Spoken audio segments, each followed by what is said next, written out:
শোনো, এই টাকা কটা রাখো, ঠিক আছে? আমি এক মোটে টাকা কিছু পাইছি, রাইখা দাও। আমার যখন লাগবো চাওয়ার সাথে সাথে বের করে দিও, হবে? আচ্ছা। আর আমি ওই যে ধান বাড়িতে একটু পানি দিতে যাইতেছি, হ্যাঁ? আর রান্না টান্না করো, আমার দেরি হইব না। আচ্ছা ঠিক আছে। কি রে, কেমন আছা? এই তো ভালো আছি, তুমি কেমন আছো? হ্যাঁ, ভাবি গো কাছে মানুষে কত ধরনের কত পেশাল পারে, তুই দেখে আঙ্গ হতো মেসুরছি না। তো কি পেশাল পারমু বলবা তো? সংসারে জামাই বউ কি রাতের বেলা রোমান্টিক করো, সেটা ভাবে গো কাছে পেশাল পারা লাগে। তো জামাই কেমন? ভালো, আমার জামাই তো অনেক ভালো। ঘটনা হয়েছে দেখ, তোর জামাইটা হচ্ছে পরিশ্রম করে তোরা টেহাই না দেয় না। এই যে কত গুণা কদিন পরে পরে টেহা দেয় আমি খালি দেখতেছি। হেন থেকে কিছু কিছু টেহা হরাইয়া তোর তো একটা ভবিষ্যৎ আছে, দুদিবার পোলাপান হইব। কিছু কিছু টেহা হরাইয়া আলাদা করে রেখে দিবি, বুঝোস না? আয় করার দরকার, খালি ব্যয় করলে হবো না। 500-1000 করে দেন, 3-4 হাজার টাকা দিছে, এতে বুরুত করে 1000 টাকা খরচ। যদি কোনো সময় খুব ইন্দরে মানে নিয়ে গেছে পাইতেছে না বুঝে, এই ধরনের কথা কয়ে কাড়াই দিবি। কথাটা তো তুমি মন্দ বলনি। তো কথাটা তো খারাপ কুমকামি ভালোই করতেছি। কিছু কিছু করে ওটা হরাইয়া নিজের একটা ভবিষ্যৎ কর। 500-1000 টাকা। শোনো, হ্যাঁ তো আমার টাকা না দেয়, এনতে যদি আমি টাকা সরাই হ্যাঁ বুঝবো না, কিন্তু টাকাটা আমি রাখবো কোথায়? ঘরে রাখলে যদি সে দেখে ফেলে, টের পালায়।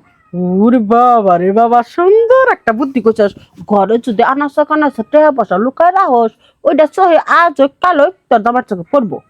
ঘরে না এসে আমার দেখ ছায়া, প্রতিদিন যদি 500-1000 টাকা যদি আমার কাছে রাখস, তখন বেশি একবার টেহা হইব, ওই টেহা দিয়ে একবার দিমু, একটা কিছু করবা পারবো। মুন্ডা টেহাটা দিলি হাসা কইতাস তো? 500-1000 টাকা চুরি করবি, আমার কাছে জমা রাখবি। যখন বেশি হইব তখন আমার কাছ থেকে নিয়ে আমি তো কারো কইবারও যাবো না। মনে চাইলো তুই আমার কিছু দিলি পান খাইবার লেগে, ওটা তোর ব্যাপার। আচ্ছা সমস্যা নাই, তুমি এতদিনে একটা ভালো একটা বুদ্ধি। আচ্ছা তাহলে এখান থেকে 1000 টাকা তুমি নিয়ে যাও। কেন, কত দিতে আছে? অনেক আছে, যদি সে যদি আবার চায় যদি দিতে হয় 1000 টাকা আজকে নিয়ে থেকে যাও। শুরু হইলো বলে 1000। মনে রাখো কিন্তু 1000 টাকা দেবো। কামাই বার আইলে টের পাবো। তোর কামাই বার আমার একটু হিসাব করে। আচ্ছা আচ্ছা যাও। ভাবি ভাবি বাড়িতে আসছো?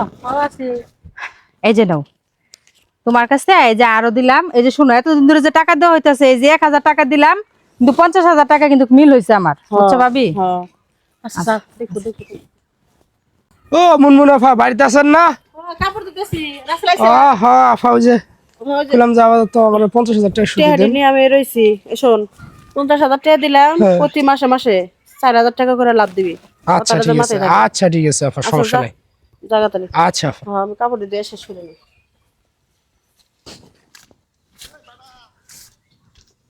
হয় না দিয়া? হ্যাঁ। কিরে, বুঝলাম না, কদিন ধরে আমার বাড়িতে যাস না, টাকা পয়সা দেস না।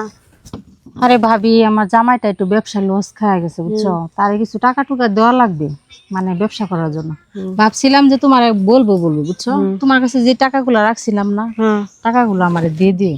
কি কর তুই? কবে আমার কাছে টাকা রাখলি? কি? হ্যাঁ, দেখো মাথা মতো নষ্ট করো না। তুই আমার কোনোদিন টাকা দিছিস? হাজারে বেতন পাতাছিস? আমি তোমার টাকা দিছি না? কবে টাকা দিছিস? 50,000 টাকা দিছি আমি তোমারে, তোমার বুদ্ধিতে।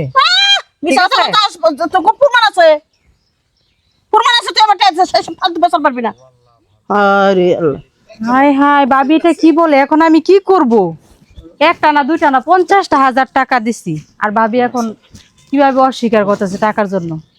আপনাদের সবাইকে বলতেছি, এরকম ভুল আপনারা করবেন না, ঠিক আছে? আমি ওকে টাকা দিছি বিশ্বাস করে, আর সে এখন নগদে পল্টি নিতেছে। এখন আমি, আমার কাছে নাই প্রমাণ নাই কিছু, আমি তারে ধরতেও পারতেছি না, কিছু করতেও পারতেছি না।